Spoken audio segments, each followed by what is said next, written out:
Hello student, welcome to education tutorial channel. यहाँ पे आज हम स्टार्ट करने वाले हैं क्लास 11 का, जो कि हमारा है पॉइंट है समुच्चयों का पूरक, जिसे हम कहते हैं कम्प्लीमेंट ऑफ ए सेट। आज हम इसके बारे में जानेंगे और इसके जो क्वेश्चन हैं उन्हें हम सॉल्व करेंगे। तो चलिए हम बताते हैं आपको कि समुच्चयों का पूरक क्या होता है, जिसे हम कहते हैं कम्प्लीमेंट ऑफ सेट है। तो मान लीजिए जैसे ए बराबर आपको कोई सेट दिया है और सेट में हम कुछ भी ले सकते हैं, जैसे यहाँ पे 1 2 3 4, ये हम मान लेते हैं कि ए बराबर ये आपको एक सेट दिया गया है। और हम मानते हैं यू, क्योंकि इसमें जो होता है वो हमारा यू हम लेते हैं, क्योंकि जो समुच्चयों का पूरक होता है वो u माइनस ए होता है। अर्थात हम कहें इसे तो u बराबर हम ले लेते हैं 1 2 3 4 5 6 7, ऐसे हम 8 तक मान लेते हैं कि ये हमारा u दिया गया है। अब आपसे पूछा जाए कि इसका मतलब यहाँ पे अगर हम कहें u माइनस ए क्या होगा, तो आप कहेंगे कि u में से हम आपको पहले बताया है कि u माइनस ए हम कैसे ज्ञात करते हैं। तो आप क्या करते हैं, u में से हम ए के जो भी एलिमेंट है, u में जो भी एलिमेंट उपस्थित हैं और a में, तो क्या करते हैं u में से हम a को निकाल देते हैं। अर्थात u के जो भी एलिमेंट होंगे उसमें से हम a वाले एलिमेंट को निकाल देते हैं। तो जो बचता है वो हमारा क्या होता है, u का एलिमेंट होता है। तो हम आपसे पूछे अगर कि u माइनस ए क्या होगा, तो आप बताएंगे कि यहाँ पे आप देखेंगे कि ए में हमारा 1 2 3 4 है और यू में हमारा 1 2 3 4 5 6 7 8 है। तो यहाँ पे देखते हैं यू में से ए को निकाल दीजिए, तो ए हमारा क्या है 1 2 3 4 निकल गया, बचा क्या 5 6 7 8, ये आपके यहाँ पे बचे हुए हैं। इसी को हम कहते हैं समुच्चयों का पूरक, अर्थात इसे हम डिनोट करते हैं ए डैश से। इसे हम क्या डिनोट करते हैं, ए डैश से। तो ये हमारा ए डैश प्राप्त हो जाएगा सेट 5 6 7 8। अगर हम इसे डिफिनीसन के रूप में बताएं, तो खैर एग्जाम्पल था, लेकिन अगर हम यहाँ पे डिफिनीसन की बात करें, अब देखिए यहाँ पे इसके हम कुछ डिफिनीसन लिखे हैं जो इस प्रकार से हैं। देखिए इसमें क्या लिखा गया है कि माना U एक सार्वत्रिक समुच्चय है। ये हमारा U है, U एक क्या है, सार्वत्रिक समुच्चय। हम आपको बताए थे कि सार्वत्रिक समुच्चय क्या होता है। सार्वत्रिक समुच्चय वे समुच्चय होते हैं जिसमें जो दिए गए सेट होते हैं उन सभी सेटों के एलिमेंट U में उपस्थित हो, उसे हम कहते हैं सार्वत्रिक समुच्चय। फिर देखिए यहाँ पे क्या है, और ए यू का एक उप समुच्चय है। उस समुच्चय मतलब होता है सबसेट, जिसे हम इस प्रकार से डिनोट करते हैं। तो ये हमारा सबसेट कहलाता है। अर्थात इसका कहने का मतलब है जो हमारा ए है वो सबसेट है किसका, यू का।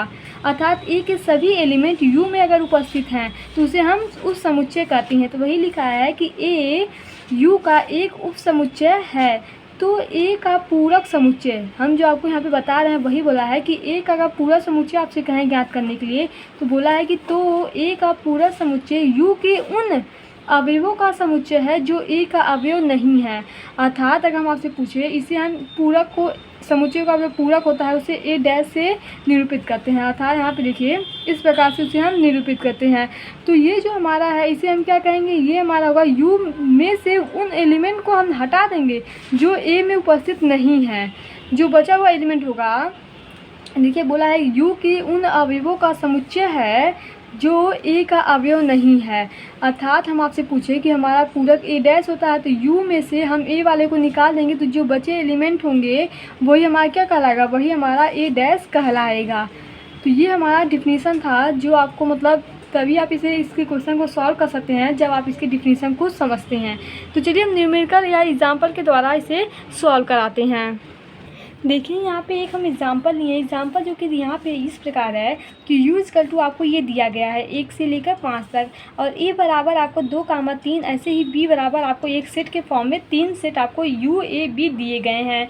अब देखिए हमसे पूछा क्या जा रहा है कि ए डैश ज्ञात करना है, जिसे हम समुच्चयों का पूरक करते हैं।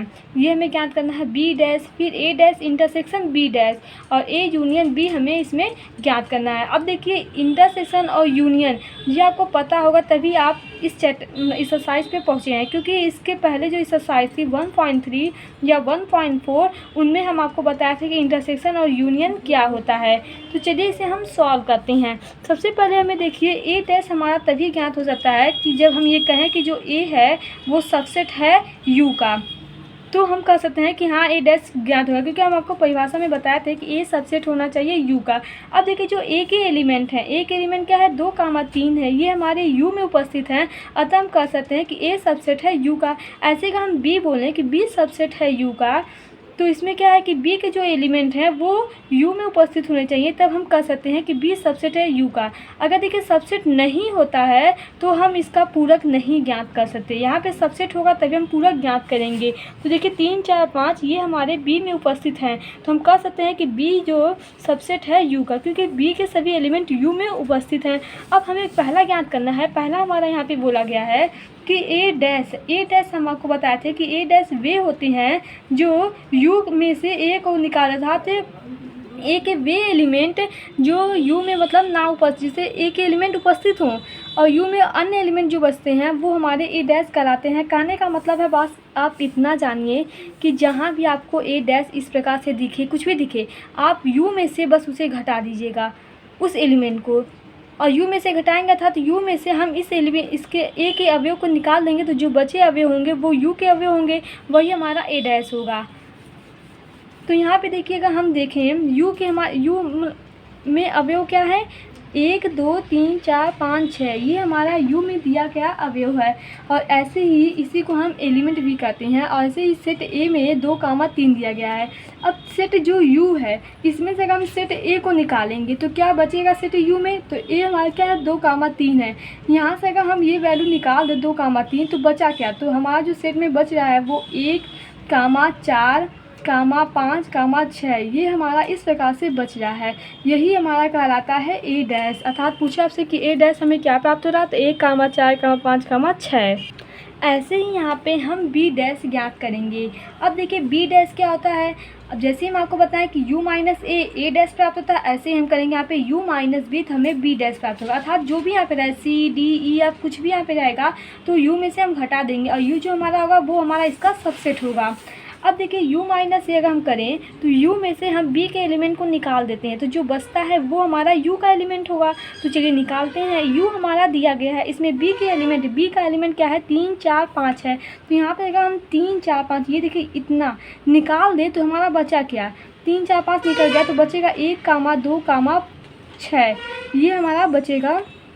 ये हमारा क्या कहलाएगा बी डैश। अर्थात बी डैश बराबर आपको मिल गया 1, 2, 6। अब ऐसे ही हम यहाँ पे ज्ञात करेंगे ए डैश इंटरसेक्शन बी डैश। तो देखिए यहाँ पे हमें ए डैश इंटरसेक्शन बी ज्ञात करना है, तो यहाँ पे हम सीधे इसके मान को लिखते हैं। बी बराबर हमें मिला है 3, 1, 2, 6, ये हमें बी बराबर मिला है। हमें ज्ञात करना है ए डैश इंटरसेक्शन बी डैश। अब देखिए ये हमारा ए है, ए डैश है क्योंकि यहाँ पे ए डैश लिखा है। अगर यहाँ पे ए लिखा होता तो हम सीधे ए की वैल्यू को देखते, लेकिन ए डैश लिखा है तो ए पहले हम यहाँ देखेंगे। तो ए डैश इंटरसेक्शन बी डैश। अब देखिए इंटरसेक्शन का मतलब होता है जिसे हम सर्वनिष्ठ कहते हैं हिंदी में। इसका मतलब होता है कि ए और बी में जो एलिमेंट कॉमन होते हैं जिसे हम उभयनिष्ठ कहते हैं, जो अवयव उभयनिष्ठ होते हैं उन्हें लिखते हैं। अब देखिए ए और बी में ऐसे कौन से अवयव हैं, ऐसा कौन सा एलिमेंट है जो दोनों में कॉमन है। तो आपको यहाँ पे देख रहे होंगे कि जो हमारा 1 है ये दोनों में उपस्थित है, फिर हमारा 2 तो इसमें नहीं है और 6 भी हमारा इसमें उपस्थित है। अतः हम कह सकते हैं जो हमारा ए इंटरसेक्शन बी डैश होगा, ए डैश इंटरसेक्शन बी डैश, ये हमें 1, 6 प्राप्त होगा। अब हमें अगला ज्ञात करना है ए यूनियन बी। तो देखिए ए यूनियन बी क्या होता है, ये तो बहुत आसान है क्योंकि यहाँ पे हम इस प्रकार से लिख दे रहे हैं ए डैश यूनियन बी डैश। अब हमें ये ज्ञात करना है। तो देखिए यहाँ पे अगर हम लिखना चाहें ए डैश यूनियन बी डैश, अर्थात ये हमारा ए है और ये हमारा बी है, इनमें हमें यूनियन ज्ञात करना है। अब यूनियन का हिंदी होता है सम्मिलन, और सम्मिलन हम आपको बताए थे कि क्या होता है कि जो हमारा कॉमन होता है उसे हम एक बार लिखते हैं और जो हमारे सेट होते हैं उनमें बचे एलिमेंट को भी हम उसमें लिखते हैं। अर्थात देखा जाए तो इन दोनों में कॉमन हमारा 1, 6 है, और फिर जो ए में बचा एलिमेंट उसे भी लिखेंगे और बी में भी बचे एलिमेंट को लिखते हैं। तो ए में हमारा क्या बचा है 4, 5 हमारा ए में बचा है और हमारा बी में क्या बचा है 2 बचा है। तो यहाँ पे हम 2 को भी लिख लेते हैं। तो ये हमारा कहलाएगा ए डैश यूनियन बी डैश, 1, 2, 4, 5, 6। आते हैं हम नेक्स्ट क्वेश्चन पे। देखिए इस एक्सरसाइज सॉल्व करने से पहले आपको यहाँ पे कुछ और दिए गए हैं पूरकों के कुछ गुणधर्म, मतलब जो हम आपको बताए हैं डैश ए डैश, उन्हीं के कुछ गुणधर्म दिए गए हैं, प्रॉपर्टीज यहाँ पे दी गई हैं। इनके बारे में जानते हैं। पहला देखिए यहाँ पे लिखा है पूरक नियम कि A union A dash, A union A dash इसे पढ़ते हैं बराबर यू होता है। और दूसरा है कि ए इंटरसेक्शन ए डैश बराबर फाई। इन सभी को हम प्रूव करके बताएंगे कि ये क्या होता है। जैसे डी मॉर्गन नियम ये भी होता है। तो इन सभी के बारे में आप तभी जान सकते हैं जब आप इसे सॉल्व करेंगे, अर्थात यहाँ पे एक एक एग्जाम्पल लेके हम आपको सिद्ध करेंगे कि किस प्रकार कैसे यह दिया गया है कि ये इसके इक्वल होता है। तो चलिए हम पहले से स्टार्ट करते हैं। अब देखिए इसे हमें प्रूव करने के लिए सबसे पहले आपको यहाँ पे कुछ मानना होगा। जैसे हम मान लेते हैं कि a बराबर, यहाँ पे हम लिख लेते हैं a बराबर कुछ भी लीजिए 3 4 5 6, ये हम मान लेते हैं ये हमारा a दिया गया है। अब हम u बराबर ले सकते हैं। u हमें इस प्रकार से लेना है कि जो हमारा a है वो सबसेट है u का, ये हमारा कंडीशन, अर्थात a के सभी एलिमेंट u में उपस्थित होने चाहिए। तो यहाँ पे u हम इस प्रकार से लेंगे कि ये सभी एलिमेंट इसमें उपस्थित हो, एक्स्ट्रा हो सकता है लेकिन ये एक जो एलिमेंट हो वो u में उपस्थित होने चाहिए। तो हम इस प्रकार से मान ले रहे हैं कि ये हमारा u है। अब देखिए हमें पहला यहाँ पे दिया गया है कि ए यूनियन ए डैश बराबर यू, ये हमें प्रूव करना है। तो यहाँ पे पहले इसे हम देखते हैं, ये क्या लिखा है ए यूनियन ए डैश। इसे निकालने के लिए सबसे पहले हमें ए डैश को निकालना होगा। तो चलिए पहले हम ए डैश फाइंड करते हैं। अब देखिए ए डैश बराबर क्या होता है यू माइनस ए, अर्थात यू में से हम ए के एलिमेंट को निकाल दें तो जो हमें प्राप्त होता है वो हमारा ए डैश होता है, समुच्चयों का पूरक होता है। तो यहाँ पे यू में से अगर ए को निकाल दें, ये हमारा पूरा u दिया गया है, इसमें से a को निकाल दें। a हमारा क्या है 3 4 5 6, तो इसे हम निकालेंगे तो यहाँ पे देखिए 3 4 5 6 इतना निकल गया। तो बचा हमारा क्या, इसमें 1 2 7 8, ये हमारा a डैश प्राप्त हो गया। अब हमें यहाँ पे देखिए ज्ञात करना है a यूनियन a डैश, अर्थात देखा जाए तो a में हमारा एलिमेंट क्या है 3 4 5 6, ये हमारा a है। और यूनियन फिर दिखा है यहाँ पे यूनियन a डैश में क्या है 1 2 7 8, ये हमारा a डैश है। अब हमें ये सेट जो दिया है इन सेटों का यूनियन ज्ञात करना है। तो सबसे पहले देखते हैं कि जो इन दोनों सेटों में कॉमन क्या है। तो कुछ कॉमन आपको दिखाई दे रहा होगा नहीं, तो हम कॉमन के बाद बताए थे कि जो सेट ए में उपस्थित है और सेट बी में जो भी एलिमेंट है वो सभी यहाँ पे हो जाएंगे, लिख देंगे। तो यहाँ पे क्या है देखिए 1 2 3 4 5 6 7 8, जो कि हमारा इस प्रकार से प्राप्त हो जाएगा ए यूनियन बी, अर्थात कहें जो सेट ये दिया गया और सेट इनमें से जो हमारा ये प्राप्त हुआ ये यूनियन, अर्थात ए यूनियन ए डैश का मान कितना हमें प्राप्त हुआ इस प्रकार से। अब देखिए ये जो एलिमेंट प्राप्त हुए हैं, ये जो सेट हमें मिला है वो सेट यहाँ पे देखिए जो u का सेट दिया गया है उसी के बराबर है। देख लीजिए यहाँ पे 2 3 4 5 6 7 8 यहाँ पे भी है और 2 3 4 5 6 7 8 यहाँ पे भी है, अर्थात दोनों हमें जो प्राप्त हुए हैं वो दोनों समान है। अर्थात इसके जगह पे हम सीधे लिख सकते हैं कि ये हमारा u के बराबर है, इसे हम u के बराबर भी लिख सकते हैं। तो वही हमें यहाँ पे प्रूव करना था कि a यूनियन a डैश बराबर u, अर्थात a यूनियन a डैश का जो मान हमें प्राप्त हुआ है ये हमारा बराबर है u के। दूसरा हमें ज्ञात करना है a इंटरसेक्शन a डैश बराबर फाई। तो a डैश का मान हम क्या निकाले थे, a डैश मतलब u माइनस a, u में से a को घटा देंगे तो बचे जो एलिमेंट होंगे वो हमारा होगा a डैश। तो ये हमारा a डैश प्राप्त हुआ था। अब हमें ज्ञात करना है यहाँ पे a इंटरसेक्शन a डैश। तो a इंटरसेक्शन a डैश हम यहाँ पे निकालते हैं a intersection a dash. a intersection a dash, a के जो एलिमेंट हैं और a डैश के जो एलिमेंट है इन दोनों में जो कॉमन होता है, जो उभयनिष्ठ एलिमेंट होता है उसे हम लिखते हैं। आप देखिए यहाँ पे 3 4 5 6 और यहाँ पे 1 2 7 8, इन दोनों में कोई आपको कॉमन दिखाई ही नहीं दे रहा होगा, मतलब कोई यहाँ पे ऊपर कॉमन है ही नहीं। तो आप लिखेंगे कहाँ से, तो यहाँ पे कह सकते हैं कि हमारा यहाँ पे एक भी एलिमेंट कॉमन नहीं है। तो जो कॉमन नहीं होता है तो उसे हम क्या लिखते हैं वहाँ पे रिक्त समुच्चय, इसे हम रिक्त समुच्चय कहते हैं जिसमें एक भी एलिमेंट कॉमन नहीं होता है, एक भी एलिमेंट उपस्थित नहीं होता है। तो ये हमारा इसके मतलब ये प्रूफ हो गया। ऐसे हम दूसरे पे आते हैं, तीसरे पे। अब देखिए ये हमारा है डी मॉर्गन नियम। यहाँ पे देखते हैं डी मॉर्गन नियम क्या होता है। ये होता है ए यूनियन बी का होल डैश बराबर होता है ए डैश इंटरसेक्शन बी डैश, अर्थात ये जो डैश है वो दोनों में बढ़ जाएगा और ये यू से इंटरसेक्शन में चेंज हो जाएगा, अर्थात यूनियन से इंटरसेक्शन में परिवर्तित हो जाएगा। तो चलिए इसे प्रूव करते हैं, क्या ये दोनों सत्य हैं कि नहीं, ये जानने की कोशिश करते हैं। तो सबसे पहले ये हम लेते हैं ए यूनियन बी का होल डैश।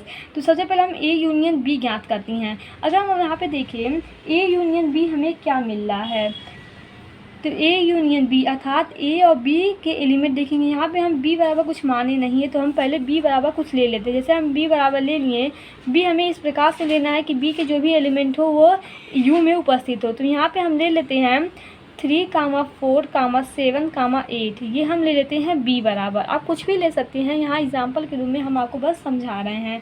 अब देखिए ए यूनियन बी हमें ज्ञात करना है। अब देखिए ए यूनियन बी हम कैसे ज्ञात करते हैं, ए और बी के सभी एलिमेंट इसमें उपस्थित होने चाहिए। जो उभयनिष्ठ एलिमेंट है वो सिर्फ एक ही बार होना चाहिए। तो यहाँ पे देखिए 3, 4, 5, 6, 7, 8, यहाँ पे हम 7 ना लें क्योंकि हमारा यू और ए यूनियन बी दोनों सेम हो जाएगा। तो यहाँ पे इस प्रकार से हो जाएगा 3, 4, 5, 6, 8, ये हमारा क्या प्राप्त होगा, ये हमारा प्राप्त होगा ए यूनियन बी। अब हमें ज्ञात करना है ए यूनियन बी का होल डैश। इसका मतलब यू में से हम ए यूनियन बी को घटा देंगे। डैश का मतलब यू में से हम क्या करेंगे, इन्हें निकाल देंगे। ये हमारा यू है, इसमें से ए यूनियन बी को हमें निकालना है। तो जो बचे एलिमेंट होंगे वो हम इस प्रकार से यहाँ पे लिखेंगे। अब देखिए यहाँ पे जो हमें प्राप्त होगा, ए यू में से ए यूनियन बी को निकालिए। ये हमारे ए यूनियन बी है और ये हमारा यू है, इसमें से हमें इसे निकालना है। तो बचेगा 1, 2, और देखिए 3, 4, 5, 6, 8 निकल गया, तो 7 बचा। अर्थात देखते हैं ए यूनियन बी डैश जो हमें प्राप्त हुआ वो हमें क्या प्राप्त हुआ, यहाँ पे 1, 2, 7, ये हमारा आंसर है। अब हमें ये वाला फाइंड करना है कि ये क्या इसके बराबर है कि नहीं। तो यहाँ पे देखिए हम क्या करते हैं, इनको हटाते हैं यहाँ से। ये हमारा ए यूनियन बी डैश जो प्राप्त हुआ था ये हमारी वैल्यू है। अब हमें ये वाला लेना है, अर्थात ए डैश इंटरसेक्शन बी डैश। तो चलिए इसे निकालते हैं। सबसे पहले ये हमारा बी है, हमें सबसे पहले बी डैश ज्ञात करना होगा। बी डैश हम क्या करते हैं, यू में से बी को घटा देंगे तो वही हमारा बी डैश प्राप्त होता है। अब जब यू में से बी को घटाएंगे तो आप क्या करें, यू में देखिए 3, 4, 8, बी निकाल देंगे। अर्थात बी के जो एलिमेंट यहाँ पे हैं 3, 4 और 8, ये निकल गया। तो बचा क्या, 1, 2, 5, 6, 7, ये हमारे किस में बचे, बी में। यहाँ पे निकालने के बाद 3, 4 और 8 को निकाल देंगे तो यही हमारा एलिमेंट बचेगा। अब हमें ए डैश इंटरसेक्शन बी डैश, ए डैश का मतलब ये है ये वाला, और बी डैश का मतलब ये जो हमें प्राप्त हुआ है बी डैश। इनका हमें क्या करना है, इंटरसेक्शन लेना है। इंटरसेक्शन का मतलब दोनों में जो कॉमन होता है उसे हम लिखते हैं। अब आप देखें इन दोनों में कॉमन आपको क्या मिल रहा है, ए डैश में और बी डैश में कॉमन आपको क्या दिखाई दे रहा है। पहला तो एक कॉमन है, फिर हमारा क्या कॉमन है, 2 कॉमन है, फिर हमारा देखिए यहाँ पे 7 कॉमन है, ये हमारा 6 है, ये हमारा क्या है 7 कॉमन है, और यहाँ पे कोई भी एलिमेंट कॉमन नहीं दिखाई दे रहे हैं। अब यहाँ पे देखिए आप कि जो हमारा 8 डैश इंटरसेक्शन बी डैश जो प्राप्त हुआ है वही हमारा ए यूनियन बी डैश का होल डैश प्राप्त हुआ है। अर्थात हम इसके बराबर लिख सकते हैं ए यूनियन बी डैश, और यही हमें प्रूव करना था। अर्थात ए डैश इंटरसेक्शन बी डैश, या हम इसे इस प्रकार से लिखें या इसे अदल बदल कर सकते हैं। तो ये हमारा प्रूफ हो गया। अब हम आते हैं दूसरे पे। अब यहाँ पे देखिए दूसरा हमारा है ए इंटरसेक्शन बी बराबर आपको प्रूव करना है ए डैश यूनियन बी डैश। तो चलिए इसे हम प्रूव करते हैं यहाँ पे। अब सबसे पहले देखिए हमें ए बराबर कुछ मतलब ए बराबर तो यहाँ पे हम माने हुए हैं, तो हम ए इंटरसेक्शन बी ज्ञात करते हैं। अब देखते हैं ए इंटरसेक्शन बी हमें क्या प्राप्त होगा। ये देखिए ये हमारा ए है और ये हमारा बी है, इन दोनों में जो कॉमन एलिमेंट होते हैं वो हमारा ए इंटरसेक्शन बी कहलाता है। तो कॉमन आपको 3, 4 दिखाई दे रहे होंगे, ये दोनों हमारे इसमें क्या है कॉमन, अर्थात ए इंटरसेक्शन बी आपको ये प्राप्त हो गया। अब A intersection A dash union B dash हमें ज्ञात करना है। अब देखिए ए डैश हमारा ये है और बी डैश हमारा ये है, इन दोनों का हमें क्या लेना है, यूनियन लेना है। तो यूनियन मतलब दोनों में जो उपस्थित एलिमेंट होते हैं वो लिखते हैं और जो कॉमन होते हैं उनका एक एलिमेंट मतलब एक लिखते हैं। इन दोनों में आपको दिखा दे रहा है 1 और 2 कॉमन है तो एक ही बार लिखेंगे। फिर हमारा 5, 6, 7, 8 ये हमारा प्राप्त हो गया ए डैश यूनियन बी डैश। अब देखिए ये हमें इतना प्राप्त हुआ। आप कहेंगे कि ये दोनों तो इक्वल है ही नहीं, तो शायद ये क्वेश्चन में गलती क्या है या हम क्वेश्चन ही गलत लिखे हैं। यहाँ पे हमें दिया होगा डैश होगा ये, तभी हम इसे ज्ञात करेंगे। अब देखिए ए इंटरसेक्शन बी बराबर हमें इतना प्राप्त है। अब हमसे पूछे कि ए इंटरसेक्शन बी डैश कितना प्राप्त होगा, तो हम यू में से ए इंटरसेक्शन बी को घटा देते हैं। यही हमारा ए इंटरसेक्शन बी डैश का होल डैश होता है। और यू में से ए इंटरसेक्शन बी हमें क्या मिला है 3, 4। यू में से यही यू है, 3, 4 हम निकाल दें तो बचेगा क्या हमारा 1, 2, 5, 6, 7, 8। ये हमारा प्राप्त हो जाएगा। अब देखिए ये जो एलिमेंट है वो ये वाले ये दोनों क्या है बराबर है, तो हम इसे लिख सकते हैं ए डैश यूनियन बी डैश, अर्थात ए इंटरसेक्शन बी का होल डैश बराबर ए डैश यूनियन बी डैश। ये हमारा प्रूफ हो गया। अगला हमारा है द्विपूरक नियम। ये क्या होता है इसके बारे में जानेंगे। ये होता है ए डैश का होल डैश बराबर ए, ये हमें प्रूव करना है। तो चलिए स्टार्ट करते हैं। अब देखिए आप देख रहे हैं सबसे पहले हमें ए डैश ज्ञात करना होगा। तो ए डैश यहाँ पे हम ज्ञात किए हैं, तो उसे हम लिख लेते हैं। ये हमारा क्या है 1, 2, 7, 8, ये हमारा ए डैश मिल गया। अब हमें क्या निकालना है ए डैश का होल डैश। इसका मतलब होता है ए डैश का होल डैश, तो ये डैश डैश। अब से ए डैश घटा ए का होल डैश जाएगा, क्योंकि डैश का ही मतलब होता है इसे निकालना। तब यू से ए डैश मान कितना है 1, 2, 7, 8, इसे निकाल देते हैं। तो चलिए यू हमारा ये है, इसमें से हमें 1, 7 और 1, 2, 7, 8 अर्थात ये और ये निकाल दे तो बचा क्या हमारा यहाँ पे 3, 4, 5, 6 ये हमारा बचा हुआ। आप देखिए हम एक ही एग्जाम्पल से सभी आपको प्रूफ करा रहे हैं। यहाँ पे हम कोई अलग से एग्जाम्पल नहीं लिए हैं, एक ही एग्जाम्पल पहले लिए थे, उसी एग्जाम्पल के सभी हमें आपको प्रूफ करके दिखाएं कि कैसे ये सभी सत्य हो रहे हैं। तो हमें क्या प्राप्त हुआ 3, 4, 5, 6 अर्थात यू में से ए डैश को निकालें तो ये हमें प्राप्त हुआ। अब देखिए ये जो है ये हमारा ए के इक्वल है। यहाँ पे देखिए 3, 4, 5, 6, यहाँ पे भी 3, 4, 5, 6 अर्थात हम इसके बराबर ए लिख सकते हैं। तो हम कह सकते हैं कि ए डैश का होल डैश ए के बराबर होगा। यहाँ पे ये हमारा प्रूफ हो गया। अब देखिए अगला हमारा नियम है फाई डैश और यू का नियम है। तो पहला हमारा दिया गया है कि फाई डैश बराबर यू और दूसरा दिया गया है कि यू डैश बराबर फाई। अब देखिए हम कैसे ज्ञात करते हैं। फाई डैश का मतलब क्या होता है, फाई डैश मतलब होता है यू माइनस फाई, अर्थात यू में से अगर हम फाई निकाल दें तो जो बचेगा वो हमारा क्या होगा। अब देखिए यू फाई क्या होता है, फाई मतलब होता है रिक्त समुच्चय, जिसमें एक भी एलिमेंट ना हो वो रिक्त समुच्चय कहलाता है। अब देखिए यू में हमारा क्या है 1, 2, 3, 4, 5, 6, 7, 8 ये हमारा 4 है, ये हमारा यू है। यू में से फाई मतलब क्या होता है रिक्त समुच्चय, जिसमें एक भी एलिमेंट ना हो। इसे निकाल दें तो हमारा जो बचेगा वो तो हमारा यू ही तो बचेगा, क्योंकि यू में ऐसा कोई मतलब फाई समुच्चय का मतलब ही 0 है, अर्थात इसमें से हम क्या करेंगे फाई मतलब रिक्त समुच्चय, इसमें से कुछ इसका मतलब कुछ है ही नहीं यहाँ पे। तो जो हमारा यू होगा यही हमारा यहाँ पे प्राप्त हो जाएगा। अब देखिए अगला हमारा क्या है यहाँ पे U dash equal to phi. U dash हमें फाई के बराबर लाना है, तो यू डैश मतलब होता है यू माइनस यू। देखिए हम डैश का मतलब क्या निकालते हैं यू में से वही यहाँ पे जो सेट दिया था उसे घटा देते हैं। तो यहाँ पे यू दिया था तो यू को निकाल देते हैं। ये हमारा क्या है, ये हमारा यू है। अब देखिए यू में से अगर हम निकालें यू को, ये हमारा यू एलिमेंट है, यू के सभी एलिमेंट हैं। अब यू में से यू को ही निकाल दें तो बचेगा क्या, कुछ भी नहीं बचेगा, जिसे हम क्या करेंगे कुछ भी ना बचा हो तो उसे हम रिक्त समुच्चय कहते हैं। ये हमारा क्या दर्शाता है कि ये ऐसा इसमें एक भी एलिमेंट नहीं है, ये हमारा शो करता था, इसे हम कहते हैं रिक्त समुच्चय। तो यहाँ पे यू डैश बराबर फाई, ये हमारा प्रूफ हो गया। अगले नियम पे आते हैं। देखिए हमारा ये सभी जो नियम यहाँ पे दिए गए थे वो प्रूफ हो गए। अब हमारा जो अगला है वो हमारा क्या है एक्सरसाइज 1.5, जो कि हम जो आपको बताए हैं पूरा क्या होते हैं उसके नियम, इसी पे आधारित ये सभी क्वेश्चन हैं। इन सभी क्वेश्चन को हमें सॉल्व करना होगा। Thank you watching my this video. अगले वीडियो में हम आपको एक्सरसाइज 1.5 सॉल्व करेंगे और आप सब इसे ज़रूर एक बार सॉल्व कीजिएगा। उसके बाद हम अगले एक्सरसाइज में आप सभी के आंसर मतलब आप सब देख लीजिएगा कि क्या हमारा सही है क्या इसमें गलत है।